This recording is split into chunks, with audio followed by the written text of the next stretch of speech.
All right, so now it's time for Josh Metellus. He's 5'11", 209, 32 and 1/4 inch arm lengths here, 10 and 1/4 inch hands, 4.55 in the 40, 20 bench press, 36.5 inch vert, 124 inches in the broad jump, 6.94 in the 3 cone, and a 4.4 flat in the 20-yard shuttle.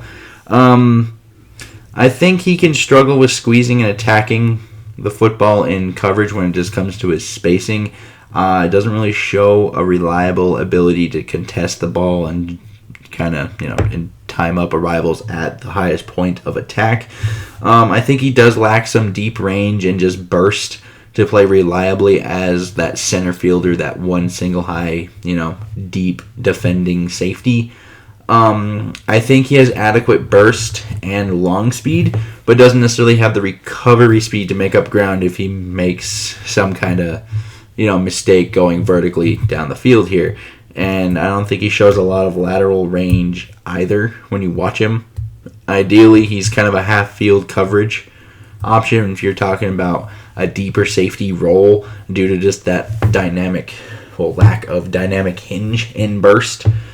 In tackling, his pursuit angles can be a little ambitious, and he'll come a little too steep into just, the teeth of the play and giving just bounce angles to the boundary and giving up extra yardage when he's able to come to balance. A pretty sufficient finisher, though, once he's kind of in those one-on-one collisions.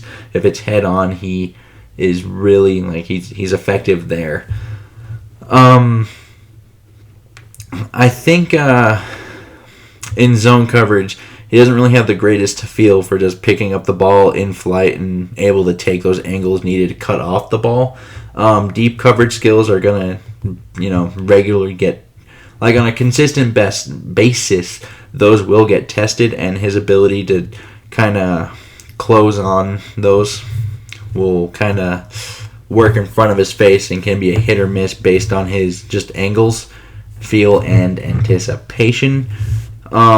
Very forgettable ball skills going with that. Doesn't really challenge the ball necessarily well, and has some, frustrating, things that you see just as a defender at the catch point or trying to high point challenge things into when he's in contested catch situations in his coverage.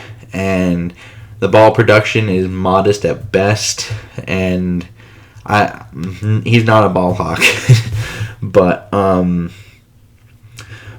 he's pretty well built and has some flashes of stepping down towards the line of scrimmage to be a force player in that secondary. If you just want to talk about general toughness, though, where he doesn't, he's able to catch you just in the flush and provide some pretty significant popping kind of tackles.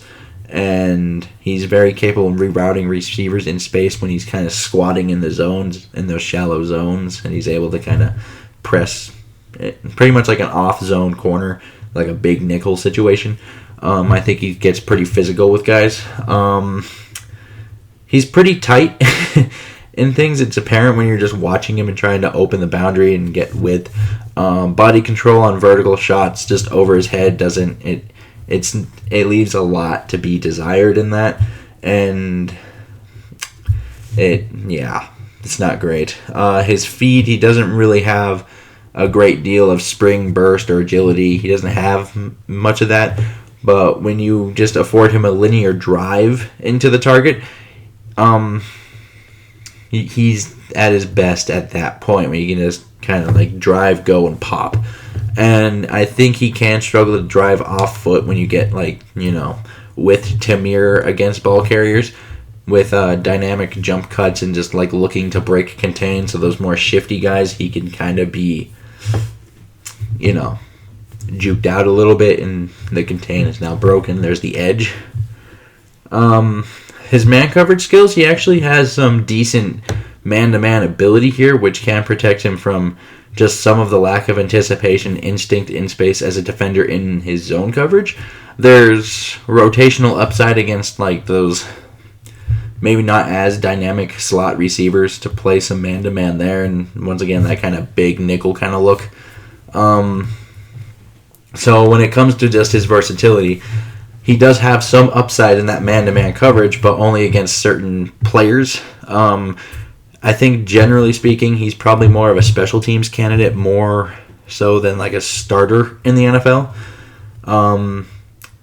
But if he is going to play on defense, I think it's more of an in-the-box, strong safety type. And I think as far as Minnesota's concerned, just as how it would fit into their situation, I think they probably see him as a baby Sendejo. Because Sendejo started off as a very similar player, and he ended up carving out a role for himself for years in this defense. And it wouldn't surprise me if Zimmer kind of looked at this and was like, that looks familiar, and just kind of brought him in. So I think there's a chance he can land on the roster, especially if you're talking he can adapt well to special teams, then obviously he's going to be on the roster just because we do need to fill depth, and that's one reason why you saw so many picks, because this team has limited funds, and when you have limited funds, you need to fill them with rookies, and that's kind of what they did. But so I think Sendejo is kind of the ceiling, at least in Minnesota, in terms of how they would use him as long as Zimmer is the head coach. But other than that, I think for the most part he'd be a core special teams player. I would like to know how you guys think about Josh Metellus down in the comments. And, like and subscribing, helpful. And until next time, I bid y'all adieu.